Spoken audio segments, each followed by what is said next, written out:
Metal oxides are added to powder of porcelain for which of the following reasons? To give color and increase strength, give color and decrease strength, decrease strength and act as a refractory skeleton, increase strength and act as a refractory skeleton.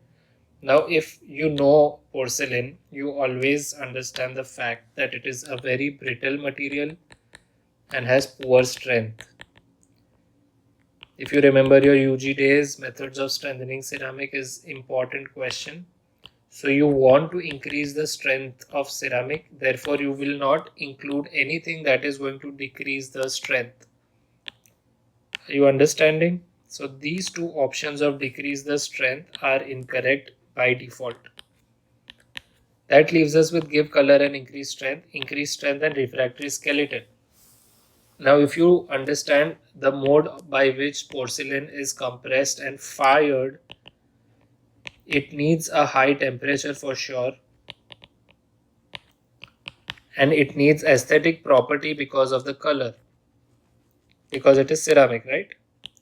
So both the options are very likely in this scenario. So let's try to understand the composition of ceramics. So we have feldspar, which is the basic element. Then we have kaolin,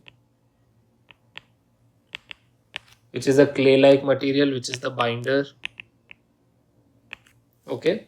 Then we have quartz or silica, which is the refractory.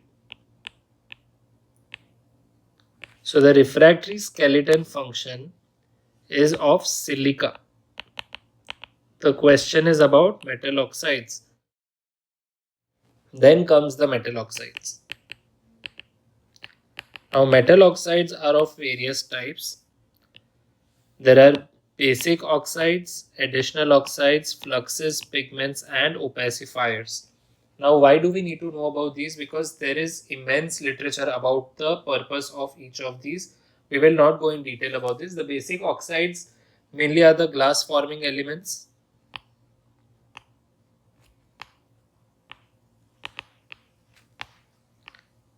The additional oxides mostly deal with a lot of surface texture, temperature related properties, okay, and the dimensional stability of the material, etc.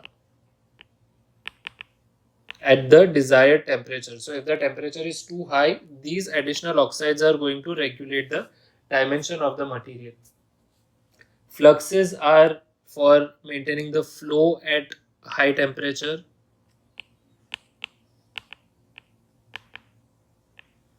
And to make sure that there is not too much of crazing or not too much of surface defect. That is the advantage of using fluxes.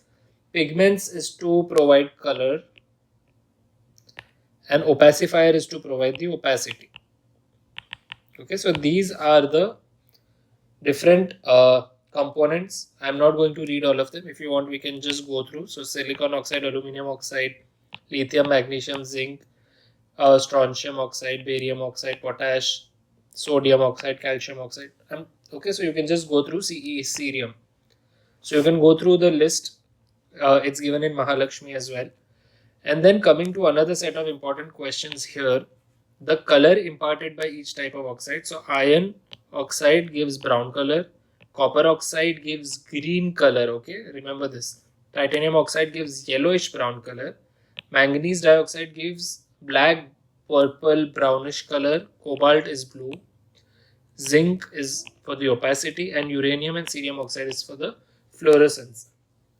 Lot of potential questions are present in this table. Please learn this by heart, because such questions are the ones that will really put you off in the exam.